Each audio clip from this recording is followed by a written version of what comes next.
ఈరోజు 1000 మంది విద్యార్థులతో మొక్కలు నాటే కార్యక్రమానికి శ్రీకారం చుట్టాం. ఈరోజు మీరు చేసిన కార్యక్రమం అమరావతిలో ఒక చరిత్ర సృష్టించబోతుంది. ఈరోజు ఒక్కరోజే మన మిత్రులు ఉప ముఖ్యమంత్రి గారు చెప్పినట్టు 1 కోటి చెట్లను నాటుతున్నాం. ఈ సంవత్సరం 5 కోట్ల మొక్కలు నాటబోతున్నాం. అయితే ఈ 5 కోట్లే కాకుండా 50% గ్రీన్ కవర్ ఈ రాష్ట్రంలో ఉండాలి. 50% గ్రీన్ కవర్ ఉంటే దానివల్ల ఇంపాక్ట్ ఏ విధంగా ఉంటుందో మనం అందరం కూడా ఆచరించి దేశానికే కాకుండా ప్రపంచానికే ఒక ఆదర్శంగా నిలవాల్సిన అవసరం ఉంది. 1972 నుంచి జూన్ 5వ తారీఖున ప్రపంచ పర్యావరణ దినోత్సవాన్ని ఐక్యరాజ్య సమితి ఆధ్వర్యంలో మనం జరుపుకుంటున్నాం. దీనికి కారణం మీరు చూస్తే ఈ సంవత్సరం ఒక థీమ్ ఇస్తారు. End plastic pollution. ప్లాస్టిక్ పొల్యూషన్ని పూర్తిగా దీన్ని కంట్రోల్ చేయాలి. దీనికి ఏ విధంగా రీసైకిల్లో ఇవన్నీ ఉపయోగించాలి అనే విషయంలో అవగాహన పెంచడానికి తీసుకున్నాం. మన రాష్ట్రానికి మనం ఒక్కసారి వస్తే 37,421 చదరపు కిలోమీటర్ల అడవులు ఉన్నాయి. ఇది మొత్తం విస్తీర్ణంలో 22.96%. ఈరోజు మన రాష్ట్రానికి ఒక పెద్ద అడ్వాంటేజ్ ఏంటంటే అడవుల్లో చెట్లు ఉండడమే కాకుండా రాయలసీమలో నల్లమలై ఫారెస్ట్ ఉంది. అదే రాయలసీమలో హార్టికల్చర్ పెద్ద ఎత్తున అభివృద్ధి అవుతా ఉంది.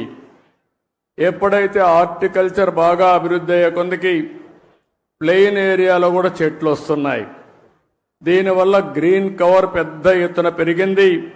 దీనికి ఉదాహరణగా మీరు చూస్తే ఈరోజు రాష్ట్రంలో 30.05% గ్రీన్ కవర్ ఉండే రాష్ట్రం మంది.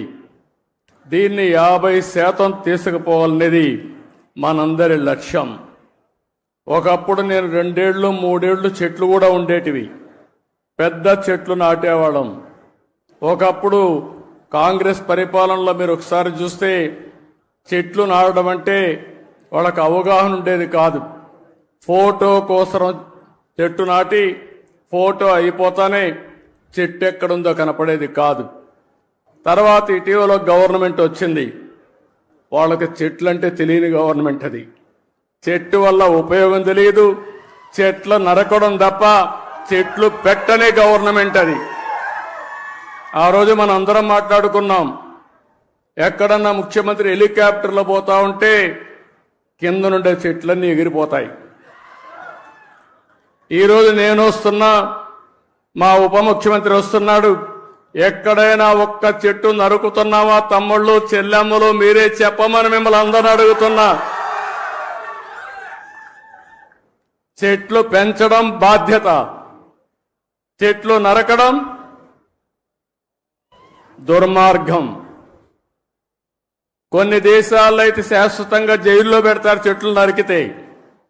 చెట్టు నరకాలంటే కూడా ప్రభుత్వ పర్మిషన్ ఇస్తే తప్ప చెట్టు నరకడానికి వీలు లేదు.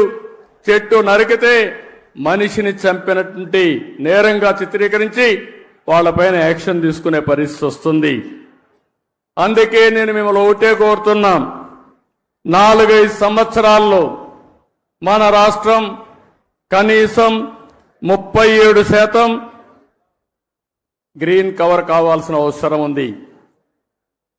దీనికి హార్టికల్చర్ డెవలప్ చేస్తాం.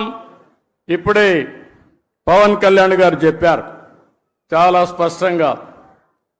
ఎప్పుడు కూడా నాకు ఒకసారి అనిపిస్తుంది, ఇవన్నీ మనం అనుకోవడం, ఇవన్నీ కానీ ఆచరించగలిగితే నేను ఒక మాట అడుగుతున్నా ఇక్కడ ఉండే వాళ్ళందరినీ.